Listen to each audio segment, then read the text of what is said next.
নমস্কার, আমি হিমাদ্রি। আপনারা কেমন আছেন সবাই? হিমাদ্রির গল্প নতুন একটি ভিডিওতে আপনাদের সকলকেই স্বাগতম জানাই। এখন সকাল ৯:৪৫ মতো বাজে। আজকে আমরা চলে এসেছি মন্দারমণি সমুদ্র সৈকতে। এখানকার পরিবেশটা বেশ সুন্দর, আর দিনটাও করেছে একদম রোদ ঝলমলে। আর এরই মাঝে সমুদ্রের শীতল হাওয়া বেশ ভালো লাগছে। আপনারা যদি এখানে আসেন তাহলে হাতে একটু সময় নিয়ে আসবেন। সমুদ্রের ধারে বসে সমুদ্রের এই শীতল আবহাওয়াকে অনুভব করতে পারবেন। নিউ দীঘা থেকে মন্দারমণির দূরত্ব ২৬ কিলোমিটার। এখানে অনেক রকম ভাড়ার গাড়ি পাওয়া যায়। আপনারা চাইলে সেই ভাড়ার গাড়িতেও আসতে পারেন, কিন্তু অবশ্যই দাম দর করে নেবেন। আর এই দিকে দেখুন, সমুদ্র এখন ভীষণ উত্তাল, কারণ সমুদ্রে এখন জোয়ার এসেছে।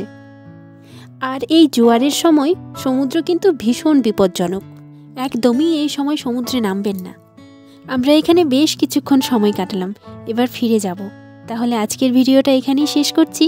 দেখা হবে পরবর্তী কোনো ভিডিওতে।